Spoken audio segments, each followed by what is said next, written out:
দর্শক আপনাদের সকলকে স্বাগত জানাচ্ছি আরআইসিএল স্টেজ জনতন্ত্র গণতন্ত্র অনুষ্ঠানে। যেমনটি জানেন সারাদিনে অনেকগুলো ঘটনা আজকে ঘটে গিয়েছে। অন্তর্বর্তী সরকারের প্রধান উপদেষ্টা ডক্টর মোহাম্মদ ইউনূস গণভোট এবং জুলাই সনদ এবং নির্বাচন সবগুলো বিষয় পরিষ্কার করার জন্য আজকে জাতির উদ্দেশ্যে দুপুরে ভাষণ দিয়েছেন। আমরা সবাই সেই ভাষণটি শুনেছি এবং তার পুনর্বিশ্লেষণ এবং কোন দিকে যাচ্ছি আমরা নির্বাচনকে সামনে রেখে এটি বিশ্লেষণের দিকে অনেক আলোচনার উদ্রেক হয়েছে এবং বিভিন্ন যে দল তারা তাদের যে মতামত এবং এই যে ভাষণ এবং এই যে সরকারের সিদ্ধান্তগুলো তার উপর তাদের যে নিজস্ব যে কার্যবিধি তা নিয়ে ইতিমধ্যে বৈঠক শুরু করেছেন। বিএনপি বৈঠক শুরু করেছেন এবং অনলাইনে জনাব তারেক রহমান উনিও যোগ দিয়েছেন, ইতিমধ্যে আমরা জানতে পেরেছি। এবং ঠিক 4 ঘন্টা আগে পাওয়া যে মূল দলিল উপদেষ্টা সেখান থেকে বিএনপি যে সালাউদ্দিন আহমেদ উনি বলেছেন যে এটি সংবিধানের পরিপন্থী এবং কোন কোন জায়গায় পরিপন্থী এটি নিয়ে একটি আলোচনারও দরকার আছে বই কি। জামাত এখনও অনর যে উচ্চকক্ষে পিয়ার হলেও তারপরও যে তাদের দাবিগুলো নিয়ে তারা এখনও রাজপথে থাকতে চাচ্ছেন। এনসিপি সহ আরও অনেকগুলো দল বিএনপির সাথে আসন ভাগাভাগি নিয়ে এবং কিভাবে 40 হবে না 23 আসনে হবে সমঝোতা কিভাবে হবে এই বিষয়গুলো আলোচনায় আসছে। বিগত কদিন আমরা এই বিষয়গুলো নিয়ে কথা বলছিলাম। আজকেও এই এতগুলো বিষয় মাথায় রেখে এবং শিরোনামের যে বিষয়গুলো সব কিছু বিবেচনা আমরা আমাদের আলোচনার বিষয়বস্তু নির্ধারণ করেছি। গণভোটের অনিশ্চয়তা কেটেছে, তবু কিছু প্রশ্নগুলো কি এবং তার উত্তর খোঁজার চেষ্টা করব। আজকে এই বিষয়গুলো নিয়ে আলোচনা করার জন্য আমাদের স্টুডিওতে উপস্থিত রয়েছেন আমাদের সম্মানিত দুজন অতিথি এবং রাজনীতি বিশ্লেষক এবং রাজনীতিবিদও। আমার সাথে আমার ঠিক ডান দিকেই রয়েছেন বিএনপি চেয়ারপারসন উপদেষ্টা হাবিবুর রহমান হাবিব, আপনাকে স্বাগত এবং শুভেচ্ছা জানাচ্ছি। সেই সাথে আমাদের স্টুডিওতে আরও আলোচনার জন্য উপস্থিত রয়েছেন জনতার দল ও নিরাপত্তা বিশ্লেষক, জনতার দল যে গ্রুপ তাদের চেয়ারম্যান এবং নিরাপত্তা বিশ্লেষক ব্রিগেডিয়ার জেনারেল অবসরপ্রাপ্ত মোহাম্মদ শামীম কামাল, আপনাকেও স্বাগত জানাচ্ছি। আমরা অনেকগুলো বিষয়ের একটি সমাধানও পেয়েছি আজকে। ডক্টর মোহাম্মদ ইউনূস যখন ভাষণটি দিচ্ছিলেন নিশ্চয়ই সমগ্র জাতি তার ভাষণটি উপলব্ধি করার চেষ্টা করেছে, আমরাও সেইভাবে উপলব্ধি করার চেষ্টা করেছি। আমি শুরুতেই জনাব হাবিবুর রহমান হাবিব আপনার কাছে আসতে চাচ্ছি। আজকে জনাব সালাউদ্দিন আহমেদ উনি যেভাবে বলেছেন যে প্রধান উপদেষ্টার নিজে সই করা জুলাই জাতীয় সনদ লঙ্ঘন করেছেন, কোন কোন জায়গায় লঙ্ঘন করেছেন আপনারা কি ভাবছেন?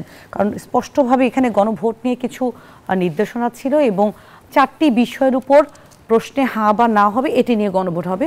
প্রধান উপদেষ্টা ভাষণ এটি স্পষ্ট করেই বলা ছিল। তাহলে সংবিধানের পরিপন্থী হলো কোন বিষয়গুলো? আপনাকে ধন্যবাদ। আপনার মাধ্যমে নিউজ 24-এর সামনে দর্শক শ্রোতাদেরকে আমার সশ্রদ্ধ সালাম। বিজ্ঞ আলোচক ব্রিগেডিয়ার জেনারেল শামীম কামালকে শুভেচ্ছা। আমি সর্বপ্রথম বলবো আজকে আমি প্রধান উপদেষ্টার ভাষণ শুনতে পারিনি, কারণ আপনি দেখেছেন আমার ফোনটা হ্যাক করা হয়েছিল। হ্যাক করে সারা পৃথিবীতে মেসেজ পাঠিয়েছে আমার 30,000 টাকা দরকার, আগামীকাল টাকাটা দিয়ে দেবো। তা আমি টাকা চাবো 30,000, এবং বহু ভক্ত আছে আমার, অনেকেই টাকা পায়, লক্ষ লক্ষ টাকা হয়তো পেয়ে গেছে হ্যাকাররা। এবং এমনভাবে আমি এটা দর্শকদের জন্য বলছি যে এই আলোচনা এটা আজকে বড় আলোচনা। আমি একবার টাকা পাঠিয়েছিলাম এরকম একজন বলেছে, আজকে বুঝলাম যে এটা তারটা হ্যাক করা হয়েছিল। তো এখন এই হ্যাক করে এখন আমি বলবো যে আর কোনোদিন কেউ এই পাল্লায় পড়বেন না যে আত্মীয় স্বজন বিপদে পড়েছে টাকা চেয়েছে, একটা হলে মিথ্যা কথা, ফোনে কথা শুনবেন, তারপরে কোনো অন্য গ্রুপে যোগদান করবেন না। আমার গ্রুপে জয়েন করা গেল এবং কত বড় প্রতারকেরা আমাকে বলা হলো যে আপনি একজন সম্মানিত ব্যক্তি, আপনার ফোনের সাথে গ্রুপ করে সেই গ্রুপ থেকে ডিজিএফআই সেনাবাহিনীর সম্বন্ধে অকথ্য ভাষায় গালাগালি করা হয়েছে। তা আমি বললাম যে আমি তো এই ধরনের গালাগালি হঠাৎ করে এই সময় কেন এই ধরনের ঘটনা ঘটলো? আপনি কি মানে এটা একটা ষড়যন্ত্র আছে, মানে নির্দিষ্ট কি ধরে নেতা বা হচ্ছে যারা সিনিয়র আপনারা রয়েছেন বিভিন্ন রাজনৈতিক চিন্তা করেন তাদেরকে করা হচ্ছে এটা জানো, এরকম অনেকের ইতিহাস হবে। তারপরে আমি বললাম, আমি দেখেন আমি আমার বিরুদ্ধে বহু লোক বহু কিছু লেখে, আমি কোনোদিন ফেসবুকে বা আমার থেকে পেজ থেকে বা আমার আইডি থেকে আমি কোনোদিনও কারোর বিরুদ্ধে লেখি না, আমার বিরুদ্ধে এত অপপ্রচার। তারপরেও ঠিক আছে, তো বলে আমি রফিক নামে একজন পল্টন চিনি না, তো বললো ঠিক আছে তাহলে আপনি স্যার এক কাজ করেন, আমাকে 5 ঘন্টা সময় দেন। এই 5 ঘন্টার ভিতরে আপনি এখনই আপনার ফোনটা বন্ধ করেন, 5 ঘন্টা পরে আপনি ফোনটা খুলবেন, তখন দেখবেন যে আমরা ওই লোককে ধরে ফেলেছি, আইডেন্টিফাই করে ফেলেছি। এই কথার কারণেই যেহেতু একটা সংস্থার লোকজনকে গালাগালি করতেছে, সেই কারণে আমি এটাকে বিশ্বাস করে আমার ফোনটা আমি 5 ঘন্টা বন্ধ রেখেছি। এই 5 ঘন্টার ভিতরে ওরা ইচ্ছা মতো এই লুটটা করছে আর কি, লুটটা করেছে। তার লোক আমাকে ফোনে পাচ্ছে না, আমার ফোনটা তাদের কাছে, আমার এইটা তাদের নিয়ন্ত্রণে এখনও আছে। এখন এটা আমি মামলা করেছি, জিডি করেছি। এখন যখন বলা হচ্ছে যে ঠিক আছে তো উনি মিটিংয়ে আসেন, মানে ওরাই সময় বলে দিয়েছে মিটিংয়ে আসেন, এই বলে বিকাল 5:30 পর্যন্ত আমাকে 3:30 টাইম দিলাম, একটু বেশি দিলাম, ঠিক আছে উদ্ধার যদি করতে পারে। তো এখন অনেকে আমাকে ফোন করে বলছেন যে ভাই আমি এত টাকা পাঠিয়েছি, ভাই কেন পাঠাবো, আমি কোনো টাকা চাই? কেউ বলতে পারবে? কোনো ফেসবুকে আমি মেসেজ পাঠাবো যে আমার টাকার দরকার, 30,000 টাকা দরকার বা 40,000 টাকা দরকার, এইটা বলি আমি আজকে জায়গায় আসছি। এইটা জাতির বড় ব্যাপার, এর বহু লোক এই ঠকাটা ঠকছে, মানুষের চরিত্র হনন থেকে শুরু করে বিভিন্ন গ্রুপে নিয়ে যা শুরু করছে। এটা আমি বললাম আইসিটি মন্ত্রণালয়ে যারা দায়িত্ব আছেন, দেখ আমার এটা বিচারটা দিলাম, খুঁজে বের করার দায়িত্ব তাদের, আমি মামলা করব, কিন্তু আমার এটা খুঁজে বের করতেই হবে। এবং লক্ষ লক্ষ টাকা এখান থেকে নিয়ে গিয়েছে। এই জন্য আমি বলবো যে এটা অত্যন্ত গুরুত্বপূর্ণ আজকে এর ভিতরে ইস্যু। এখন আমি বলি যে আমি আসলে আমার এইটা নিয়েই ব্যস্ত থাকার কারণে আমি ভাষণ আমি শুনতে পাইনি। তো যেটুকু আমি বলবো, সালাউদ্দিন সাহেব যে কথাটা বলেছেন কোন কোন জায়গায়, আমি নির্দিষ্ট করে বলতে পারবো না, যেহেতু আমি কোনো না জেনে আন্দাজের উপর ঢিল আমি ছুড়ি না। যেমন আমি যদি আপনাকে বলুন, ওনার বক্তব্য থেকে উনি বলেছেন যে প্রধান উপদেষ্টা ভাষণের পর যে সংবাদ সম্মেলনটি হয়েছে সেখানে জনাব সালাউদ্দিন আহমেদ বলেছেন যে আইনি বৈধতা নিয়ে প্রশ্ন আছে, কিন্তু সাধারণ প্রজ্ঞাপন নোটিফিকেশন হলে এই প্রশ্ন তুলতেন না। উনি একই সাথে বলেছেন যে সংবিধান সংস্কার পরিষদ নিয়ে যে প্রশ্নটা উঠেছে এটি তো ঐক্যমত্য কমিশনের আলোচনায় ছিল না, তাহলে এই এজেন্ডাটি কিভাবে আসলো? যে উপদেষ্টা বলে যে মূল দলিল থেকে উনি বহু দূরে চলে গেছেন, এইটা হচ্ছে সুনির্দিষ্ট অভিযোগ যে এতদিন ধরে যে ঐক্যমত্য কমিশনে বৈঠক হলো এবং জুলাই সনদে দলগুলো মিলে স্বাক্ষরও করলেন, তাহলে তার যে রিফ্লেকশন এটি তাহলে এই সিদ্ধান্তের মধ্যে আসছে না কেন? এটা তো আমরা বারবারই তো এই জিনিস আপনার আলোচনা করে 8 মাস 8.5 মাস ধরে ঐক্যমত্য কমিশন আলোচনা করলো, আপনার এখানে বলেও গেছে, একদিন চা খেলো, লাঞ্চ করলো, কত কিছুই তারা করলো, কত গল্প করলো। ওইটা লাস্টে আপনার জুলাইয়ের সঙ্গে স্বাক্ষর হয়ে গেল, যখন সাবমিট করলো তখন কী করলো যে 270 দিনের ভিতরে আলোচনা করে না হয় তাহলে অটোমেটিক্যালি এটা পাস হয়ে যাবে, অটো পাশে চলে গেল। এই যে আমি একটা স্বাক্ষর করলাম, আমি সাবমিট করার সময় আরেকটা করলাম, তো আজকে উনি যেটা একদিন ধরে আলোচনা হয় যে ঐক্যমত্য কমিশন নেই, সেটা আজকে উনি ভাষণ দিলেন, তারপরে যদি ওটা বলেন, তো সালাউদ্দিন সাহেব তো যেহেতু উনি এটার সাথে খুব জড়িত, সেই কারণে উনি পিন পয়েন্ট করেছেন। তো এটা হলে এটা জাতির জন্য খুবই দুঃখজনক, খুবই দুর্ভাগ্যজনক। আমি তো না জেনে, আমি তো তারপরেও যেহেতু একটা জিনিসের সমাধান উনি দিয়েছেন, সেটা হলো এই সরকারের পক্ষ থেকে যে একটা জাতিকে বাঁচানোর একটা রাস্তা দেখিয়েছেন। সেটা কি, যে গণভোট যদি নির্বাচনের আগে হয়, যথেষ্ট নির্বাচনের আগে হয়, তো এই যে জুলাই সনদ বা জুলাই যারা শহীদ হলেন, জুলাই যোদ্ধা শহীদ, এরা একবার টোটালি অসম্মানিত হতো।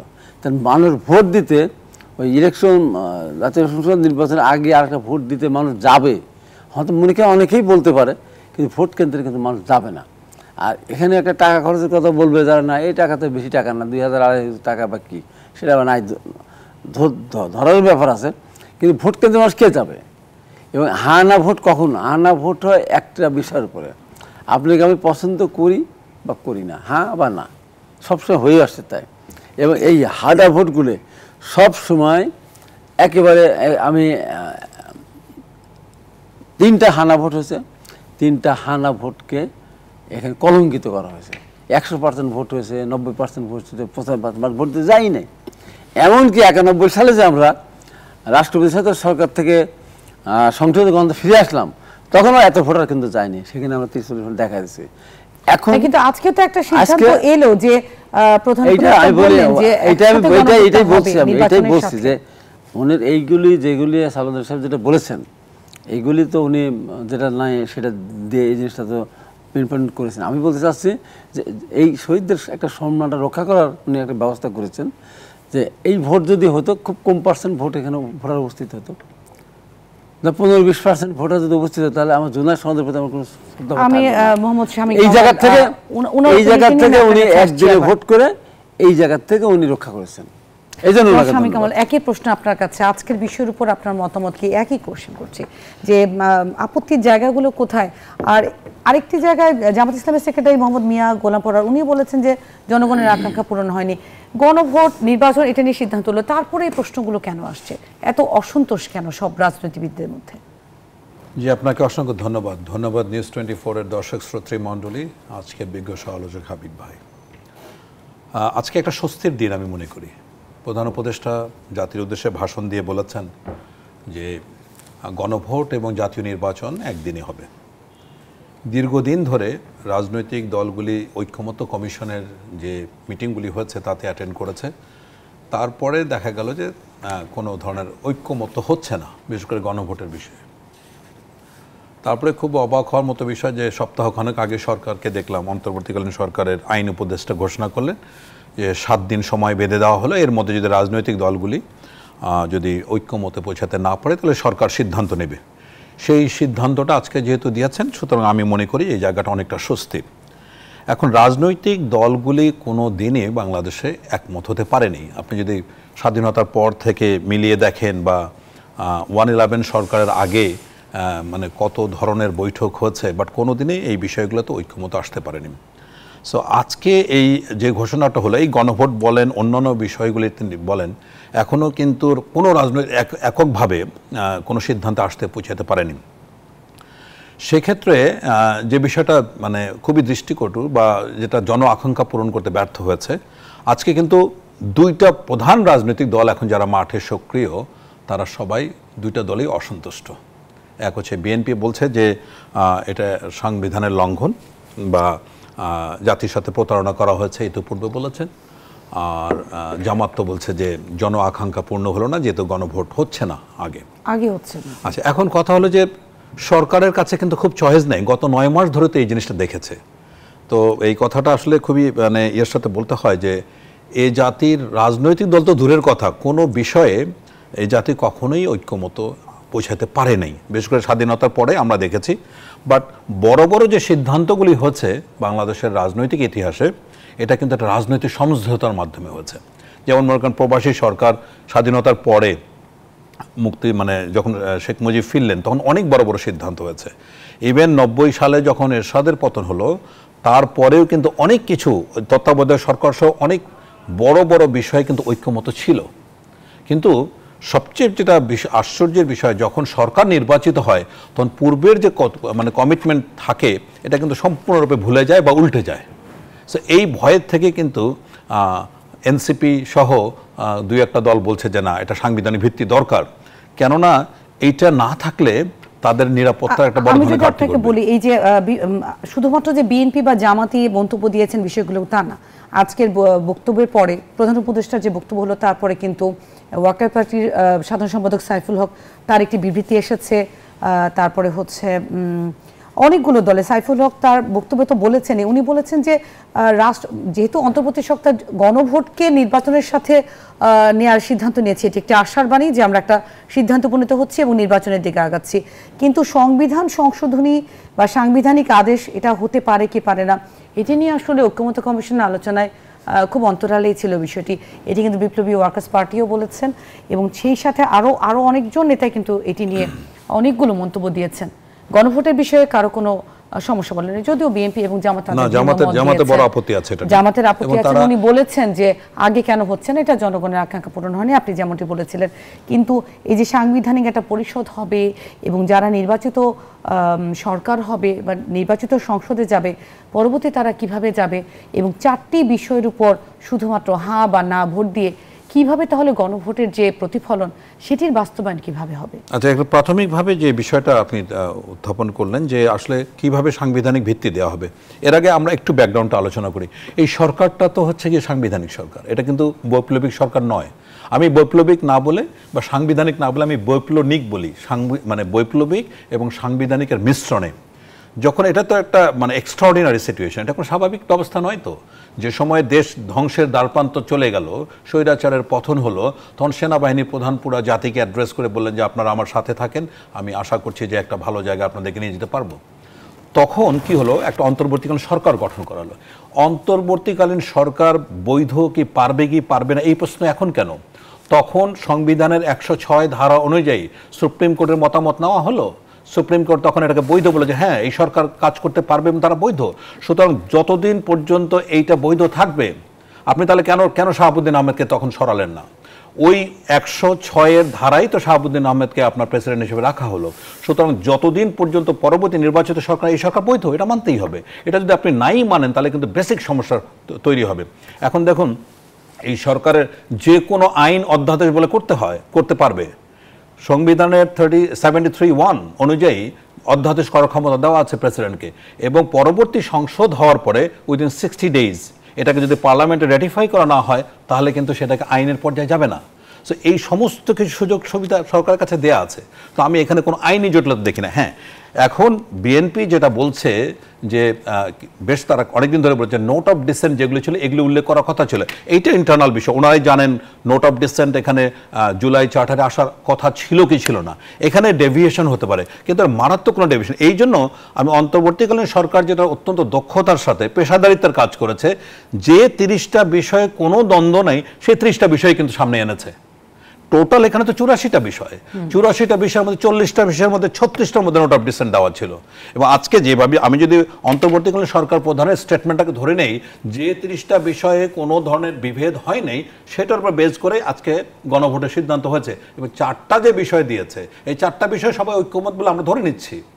তাহলে এই 4টা বিষয়ের ক্ষেত্রে 4টা মেইন ক্যাটাগরি, যেটা তত্ত্বাবধায়ক সরকার, দ্বিকক্ষ বিশিষ্ট সংসদ বা নারীর মহিলাদের সংখ্যা বাড়ানো বা বিরোধী দল থেকে, এই তো বিষয়। এই 4টা বিষয়ের উপরে গণভোট করার কথা বলেছে। আমি যেটা বুঝেছি এটা হ্যাঁ এবং নাতে যেতে হবে। হ্যাঁ এবং না যেতে কোনো বিকল্প নাই। আপনি 77-এর গণভোটের কথা চিন্তা করেন। বাংলাদেশের সাধারণ মানুষ আজকে যে বিষয়গুলি, দ্বিকক্ষ পার্লামেন্ট, গণভোট, এগুলি আপনার 95% বাংলাদেশের ভোটার বোঝে না। তাহলে যারা বোঝে না তার উপরে আপনার মনস্তাত্ত্বিক একটা চাপ তৈরি করতে পারেন না। এটা অন্যায়, জুলুম, একেবারে সাংবিধানিক জুলুম আমি বলছি। তাহলে সেই ক্ষেত্রে আপনি যদি এখন ওই রকম 4টা প্রশ্ন দেন, কি বুঝে পিআর, কি বুঝে বাইক্যামেরাল পার্লামেন্ট, এটা কি বুঝে সাধারণ মানুষ? আমরা যারা শিক্ষিত সচেতন বলে নিজেদের দাবি, প্রশ্নটি আসছে যে এই যে গণভোট এবং নির্বাচন একসাথে হবে, এটার বাস্তবায়ন কিভাবে হবে, এবং এই যে ধারা বা আপনি যেভাবে বললেন, কজন মানুষ এইভাবে বুঝবেন? ধরেন 95% লোক বোঝে না। এবং যদি মনে করেন যে জনগণের মতে এত কিছু, তাহলে সেই জনগণের মতের উপরে আপনি এত নির্যাতন করার ক্ষমতা তো আপনাদের কেউ দেয় নেই। তবে হ্যাঁ, বিষয়টা হচ্ছে গণভোট এবং জাতীয় সংসদ নির্বাচন একদিনে করাটা যৌক্তিক। আমি অনেক আগেও এটা বলেছি। তাতে কারণ সেপারেট একটা গণভোট করা এটা এত সহজ, মানে বাচ্চার হাতের মানে মোয়া না যে আপনি চাইলেন আর দিলেন। It's not that easy.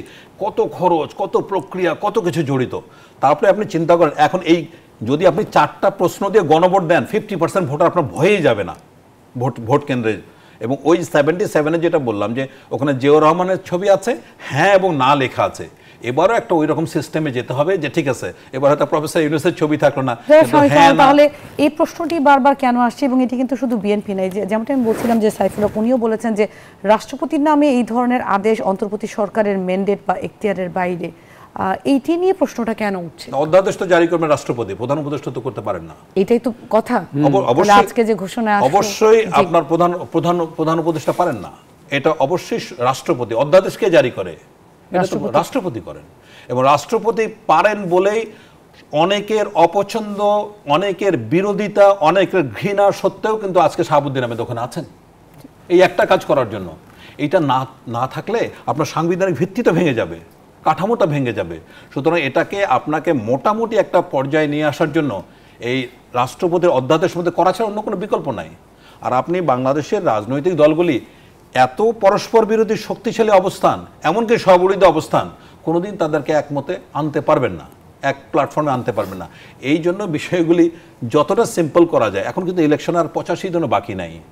এমন একটা সময়ে আপনি যদি কঠিন কঠিন বিষয়গুলি সাধারণ মানুষের উপর চাপিয়ে দেন, তাহলে তারা তো সিদ্ধান্ত নিতে খুবই। আর আরেকটি প্রশ্ন আসছে, যেমন নির্দিষ্ট ডেটগুলো এখনো কেন আসছে না, যেটি তাফসিলের ডেট নির্বাচনের, এটি নিয়ে আমরা এরপরে আলোচনা করছি। এবং নির্বাচন নিয়েও আরো কিছু প্রশ্ন রয়েছে। দর্শক, আপনারা দেখছেন আরআইসিএল জনতন্ত্র। আমরা আলোচনা করছিলাম আজকের বিভিন্ন ইস্যু নিয়ে। একটা বিরতি নিচ্ছি, সঙ্গে থাকুন। বিটবর আপনাদেরকে আবারও স্বাগত জানাচ্ছি। আপনারা দেখছেন আরআইসিএল স্টিল জনতন্ত্র। আমরা আলোচনা করছিলাম আজকের যে ঘোষণা, প্রধান উপদেষ্টার ভাষণ, সেটি নিয়ে এবং গণভোট ও নির্বাচনের বিষয়বস্তুগুলো নিয়ে। সেই সাথে আরও যোগ করতে চাই আমি এই পর্যায়ে জনাব হাবিব আপনার কাছে আসতে চাচ্ছি।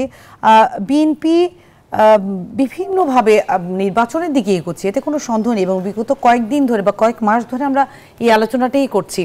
এখন যে প্রশ্নটি আসছে নির্বাচন নিয়ে, যে এনসিপি এলে 40, না এলে 23 আসনে সমঝোতা করবে বিএনপি, এটি খুব বড় করে হেডলাইন হয়েছে।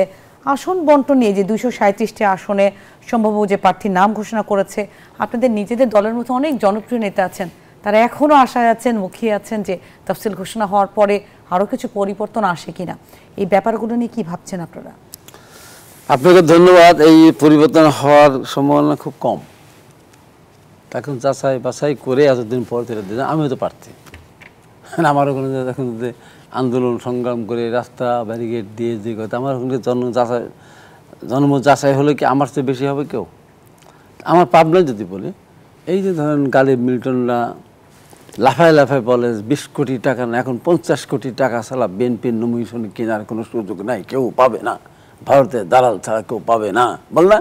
তা আমরা তো 4 জন পারতাম, আমি অ্যাডভোকেট শামসুল সিং 5, আমি 4, হাতে যাবে 3, 2-তে 3 নিয়ে গেছে, 2 ছিল, আমরা তো 1 টাকাও দেয়নি, আমার ভারতে দাঁড়ালো না। এই সমস্ত অপপ্রচার আছে। হ্যাঁ, কিছু কিছু মানুষ আছে যারা চেষ্টা হয়তো ভাবছেন, কিন্তু চেঞ্জ করলে সমস্যাও আছে। যাদেরকে দেওয়া হয়েছে যা 2-1টা জায়গায় হয়েছে, 2-1টা কিন্তু অনেকগুলো আসলে এই অভিযোগ আছে যে গত 15 বছর অনেক যারা ফ্রন্ট লাইনে ছিল, সামনে ছিল, তাদেরকে না দিয়ে যারা একটু আড়ালে ছিল তাদেরকে দিয়েছে। অভিযোগ তো থাকেই, দলের অভিযোগ থাকবেই। আড়ালে থাকার পেছনে কিছু কিছু জায়গা হয়তো কিছু কিছু কারণ থাকতে পারে।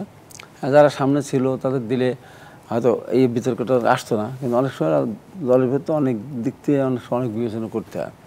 এখন সবই যদি সম্মুখ সারের ফাইটার হয়, অনেক সিনিয়র নেতা বাদ গেছেন, গেছে তো সিনিয়র নেতা বাদ, তারা পেলে ভালো লাগতো। এখন কথা হলো যে সবাই যদি মেসি হয় তাহলে পেছনে ব্যাকে ট্যাগ খেকবে। গোলকিপার যে বেশি কাজে জিতলো, যে আর্জেন্টিনা জিতলো কাটতে বদলতে, শেষ পর্যন্ত গোলকিপারের উপরে যে গিয়ে পড়তালো নাকি। এবং আমরা বিগত কদিন ধরে আলাপ করছিলাম এই যে জোটের রাজনীতি নিয়ে, নির্বাচনের আগে জোট হতে পারে, এটা খুবই স্বাভাবিক, আমাদের এখনো সময় আছে আলোচনার।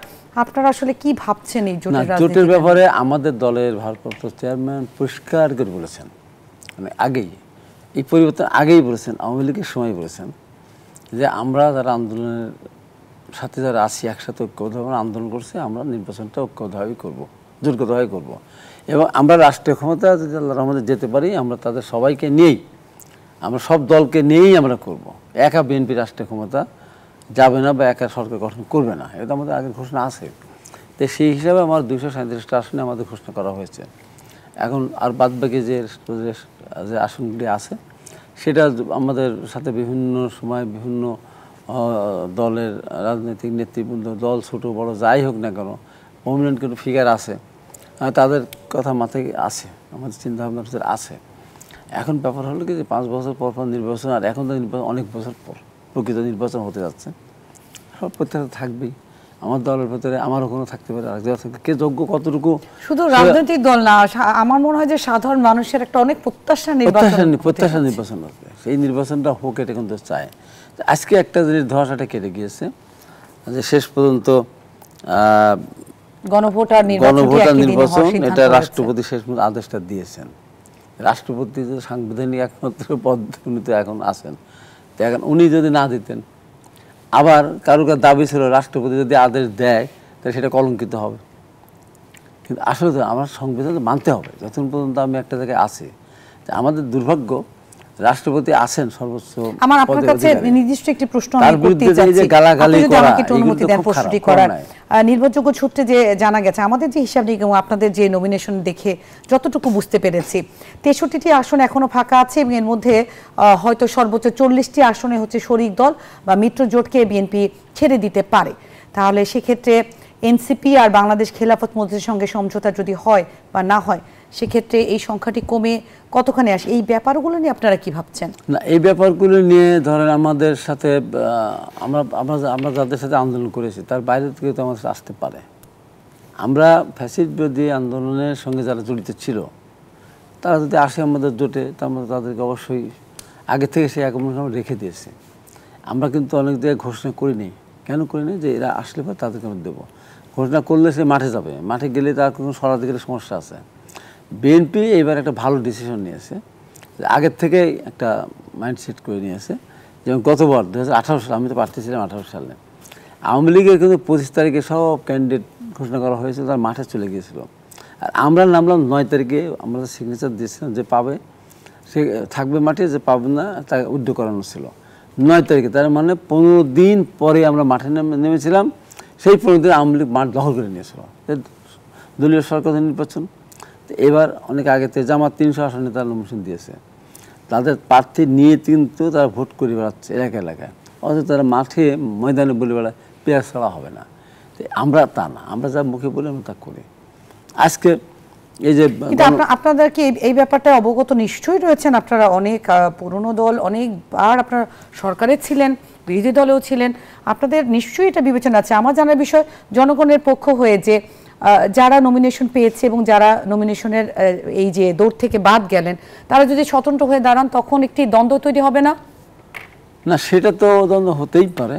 তা আমার মনে হয় যে এবার মানে আমাদের দল বিশেষ করে দৃশ্যমান আমরা দেখছি অনেকে স্বতন্ত্র প্রার্থী হওয়ার প্রত্যাশা করে মাঠে এখনো মেনে নিতে পারছেন না।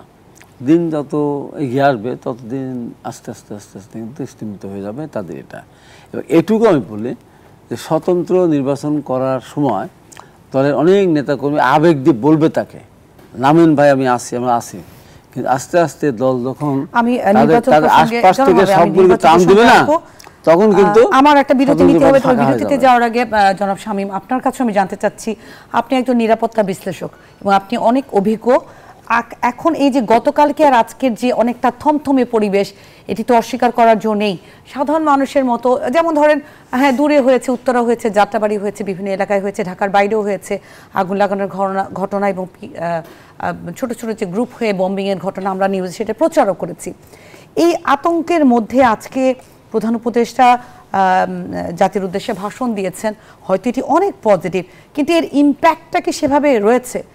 এই যে লকডাউন নিয়ে অনেক প্রশ্ন তৈরি হয়েছে এবং এই যে 2 দিন আমরা অনলাইনে চলে গেলাম, অনেক অফিস, অনেকে রাস্তায় বের হতে ভয় পাচ্ছে, এই আতঙ্ক দিয়ে আসলে মানে এইটা তো আসলে অস্বীকার করার কোনো জোর নেই, একটা আতঙ্ক আছে। জি, আতঙ্ক আছে। এবং দেখুন এখানে মেবি হয়তোবা কাকতলীয়ভাবে আজকে প্রধান উপদেষ্টার ভাষণটা, কারণ কালকে আমরা সম্ভবত সন্ধ্যার দিকে দেখলাম, তার আগে যে একটা ইম্পর্টেন্ট ঘটনা ঘটেছে এটা কিন্তু দৃষ্টি আকর্ষণ করার মতো। গতকালকে আপনার স্বৈরাচার সরকার, শেখ হাসিনা সরকার প্রেস ট্রাস্ট অফ ইন্ডিয়া রেফারেন্সে এনডিটিভিতে প্রথম পাবলিকলি উনি অ্যাড্রেস করেছেন। হ্যাঁ, এই এক্সপোজারটা কিন্তু এই প্রথম ইন্ডিয়ান সরকার, ভারতীয় সরকার তাকে দিয়েছে এবং এটা নিয়ে তাৎক্ষণিকভাবে কূটনৈতিক প্রতিবাদ জানানো হয়েছে। ইন্ডিয়ার যে হাই কমিশনার আছেন তাকে ডেকে এটার প্রতিবাদ করা হয়েছে। এখানে শেখ হাসিনা 3টা পয়েন্ট বলেছেন খুবই ইম্পর্টেন্ট, মানে এইটা হলে উনি দেশে ফিরবেন, ওনার কথা। যেটা এক হচ্ছে কি অংশীদারিত্বের গণতন্ত্র তিনি বাংলাদেশে চান, দ্বিতীয়ত হলো আওয়ামীদের উপর যে নিষেধাজ্ঞা জারি করা আছে এটা তুলতে হবে, আর তৃতীয়টা হচ্ছে মানে ফ্রি, ফেয়ার, ক্রেডিবল অ্যান্ড গুরুত্বপূর্ণ, যেটা সবচেয়ে গুরুত্বপূর্ণ, ইনক্লুসিভ নির্বাচন হতে হবে। এই 3 শর্তে তিনি ফিরতে চান। সো এইটার প্রেক্ষিতে আজকে যেহেতু তার মানে রায়ের ডেট ঘোষণা করা, এটা কিন্তু জুডিশিয়াল প্রসিডিউরে অটোমেটিক্যালি চলে আসে যে এই তারিখে এই মামলার রায় ঘোষণা করা হবে। সো এটা কিন্তু পাবলিক হতে বেশি সময় লাগে না, এটা বড় ফ্যাক্টর না। এইটাকে কেন্দ্র করে, উপলক্ষ করে আওয়ামী লীগ তো একটা বড় শক্তি, তারা তো অলরেডি আছে দেশে। এর মধ্যে যদি ধরেন আমাদের দেশের একটা বড় অংশ 3 ভাগ বা 3 ভাগের 1 ভাগ বা 4 ভাগ আওয়ামী লীগ সমর্থক, এবং প্রশাসনের বিভিন্ন জায়গায় এখনো তারা ভালো মতো আছে। দীর্ঘদিন ধরে আমাদের দেশে 2টি বড় দল আওয়ামী লীগ এবং বিএনপি, আমরা তো এভাবেই জেনে এসেছি, তাই না? এটা তো অস্বীকার করার জন্য কোনো বুদ্ধি নেই। এখন ফ্যাসিস্ট সরকারের যে প্রধানমন্ত্রী ছিলেন উনি চলে গেছেন বা কোন একটা পরিস্থিতির মধ্যে, কিন্তু এই যে ইম্প্যাক্টগুলো, এটার বিবেচনাটা আপনার কেমন মনে হচ্ছে? আমরা জানি কালকে হাইকোর্টে আইন শৃঙ্খলা পরিস্থিতির যে তদারকিটি জোরদার করা হয়েছে, এই মুহূর্তে সাধারণ মানুষের আতঙ্ক কাজ তো করবে, সেই প্রসঙ্গে আপনার মত? সাধারণ মানুষের আতঙ্ক, দেখুন সাধারণ মানুষটা এত কঠিন জিনিস বোঝে না। তারা দেখছে যে আগামীকালকে শেখ হাসিনার রায়ের ডেট ঘোষণা হবে, সুতরাং উত্তেজনা বাড়ছে। সুতরাং এইটাকে আওয়ামী লীগের যারা নেতাকর্মী আছে তারা কাজে লাগানোর চেষ্টা করলো। এই উপলক্ষে যদি একটা কোনো ধরনের হাইপ সৃষ্টি করে, কোনো ধরনের একটা ভীতিকর পরিস্থিতি সৃষ্টি করে কোনো ফায়দা লোটানো যায়, এটাই তারা করেছে। বাট এটা মনে হয় আমার যে সর্বভাবে তারা ব্যর্থ হয়েছে, তারা কিন্তু সফল হতে পারেনি। আর সাধারণ মানুষ যখন হাইকোর্টের সামনে, কেপিআর সামনে যখন শক্তিশালী প্রহরা দেখবে, তাতে আতঙ্ক ছড়িয়ে যাবে। কিন্তু আপনি খেয়াল করে দেখুন গত একদিনের মধ্যে 2 দিনের মধ্যে যা ঘটনা ঘটেছে খুব বিচ্ছিন্ন, খুব বড় কিছু নয়, এবং যেহেতু সশস্ত্র বাহিনী ম্যাজিস্ট্রেসি পাওয়ার নিয়ে মাঠে আছে, এটাকে খুব শক্তভাবে হ্যান্ডেল করার ক্ষমতা তাদের রয়েছে। সুতরাং এটা নিয়ে আতঙ্কিত হওয়ার কিছু না। আপনি আগের সময় চিন্তা করেন যেভাবে জ্বালা উপরে আগুন সন্ত্রাসী হচ্ছে, সেটা কি কম নাকি? অনেক তো হিউজ। সেই তুলনায় আজকে 2-4টা বাস আগুন লাগালো। তারপরে দেখতে হবে অন্তর্বর্তীকালীন সরকার, সামনে একটা নির্বাচন, রাজনৈতিক দলগুলোর মধ্যে সমঝোতা নেই, এত কিছু মানে ঋণাত্মক বিষয়ের ভিতরে 2-একটা ছোট্টখাটো ঘটনা আমার মনে হয় যে কোনো মানে গুরুত্বহীন হয়ে দাঁড়িয়েছে। না, এটা নিশ্চয়ই সরকার খুব কঠিনভাবেই হয়তো তদারকি করছেন। আমি নির্বাচন প্রসঙ্গে এবং আমার প্রশ্নের যে দ্বিতীয় ধাপটি ছিল সেটির উত্তর এখনো পাইনি, নিশ্চয়ই বিরতির পর আপনার কাছ থেকে সেই উত্তরটি জানার চেষ্টা করব। দর্শক, আপনারা দেখছেন আরআইসিএল স্টেজ গণতন্ত্র। একটা বিরতির সময় হচ্ছে, বিরতির পর ফিরছি। দর্শক, বিরতির পর আপনাদের সবাইকে আবারও স্বাগত জানাচ্ছি। আপনারা দেখছেন আরআইসিএল স্টেজ গণতন্ত্র। আমরা আলোচনা করছিলাম নির্বাচনকে সামনে রেখে রাজনৈতিক দলগুলো কোন দিকে যাচ্ছে এবং প্রধান উপদেষ্টার ভাষণ সহ আমরা আরও কিছু বিষয় নিয়ে আলোচনা করছি। আমি যে বিষয়টিতে প্রসঙ্গ, আমি জনাব শামীম কামাল আপনার কাছে আসতে চাচ্ছি, কারণ শেষ ভাগের প্রশ্ন উত্তরটি আমি পাইনি। এই যে আজকে এই পরিস্থিতির মধ্যে যখন জনমনে গতকালকে বুধবার এবং বৃহস্পতিবার জনমনে একটা আতঙ্ক, এর মধ্যে প্রধান উপদেষ্টার ভাষণটি এলো, এর যে ইম্প্যাক্ট সাধারণ মানুষ কি রিসিভ করতে পেরেছেন, আপনি কি মনে করেন? আমি ইম্প্যাক্টটা সাধারণ মানুষ মানে কীভাবে কাজ করে সেটা আগে বোঝার চেষ্টা করি। সাধারণ মানুষ চিন্তা করে কালকে যদি হরতাল হয়, কালকে যদি এরকম বাসে আগুন দেওয়া হয়, বোমাবাজি হয়, তাহলে আমাদের দৈনন্দিন যে জীবন, আমাদের জীবিকা এইটা ব্যাহত হবে। এই জন্য তারা কনসার্ন। একজন যদি বাসায় যদি অসুস্থ থাকে, আগামীকালকে ডক্টর অ্যাপয়েন্টমেন্ট থাকে, অ্যাম্বুলেন্সে, এইটা তাদের জন্য কনসার্ন। তারা কিন্তু কনসার্ন না যে বাইক্যামেরাল পার্লামেন্ট হলো কি না, তারা কনসার্ন না যে নারী আসন সংখ্যা বাড়লো কি বাড়লো না, বা বিরোধী দল থেকে স্পিকার, কি যায় আসে, তাদের কিচ্ছু যায় আসে না। এখন এই যে ভাষণটা দিলেন, এই ভাষণটা আমি বলছি যে একের অত্যন্ত প্রচণ্ড দাবদাহের মধ্যে এক পশলা বৃষ্টির মতো।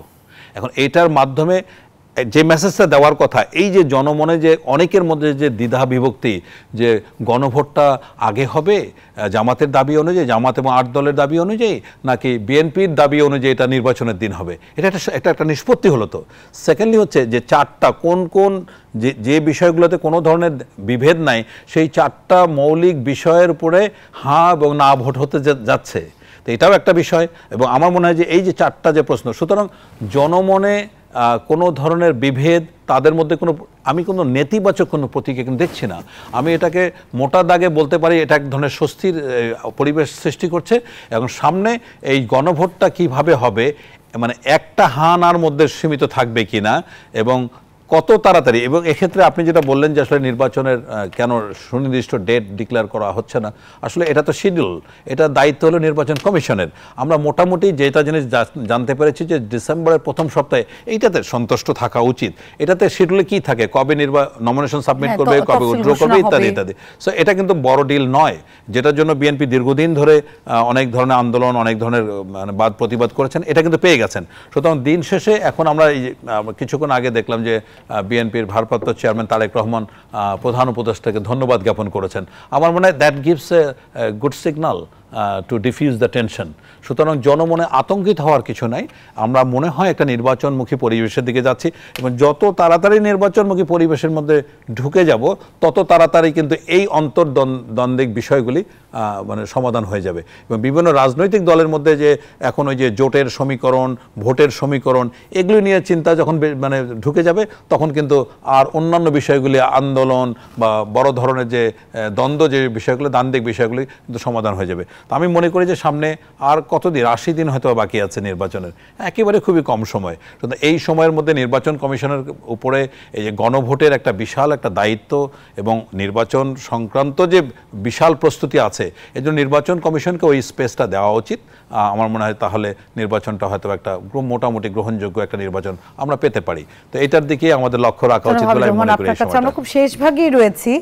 শরিক দলগুলোর যে গুরুত্বপূর্ণ নেতা যারা প্রার্থী রয়েছেন এবং এখন জামাত, এনসিপি বা অন্য কোনো এলাকা ভিত্তিক যে রাজনৈতিক নেতা রয়েছেন, তারা তো বিএনপির কাছে প্রার্থিতা প্রত্যাশা করছেন। অনেকগুলো আসনেই তারা প্রার্থী, যে আসনগুলোতে খালি রয়েছে। এখন যেহেতু সিদ্ধান্ত হয়েছে যে যার যা নিজস্ব প্রতীকেই তারা নির্বাচন করবেন, এক্ষেত্রে আপনাদের জোটগত যে রাজনৈতিক যে একটা সিদ্ধান্ত, সেক্ষেত্রে আপনাদের সিদ্ধান্ত কি? না, সেক্ষেত্রে তো সিদ্ধান্ত নিয়ে সমস্যা নেই। তো আমরা যে যে আসনগুলো খালি রেখেছি বা যাকে আমরা নমিনেশন দেব জোট থেকে, সেখানে আমাদের ক্যান্ডিডেট থাকবে না, আমাদের প্রতীক থাকবে না, আমাদের লোক সেখানে দাঁড়াবে না।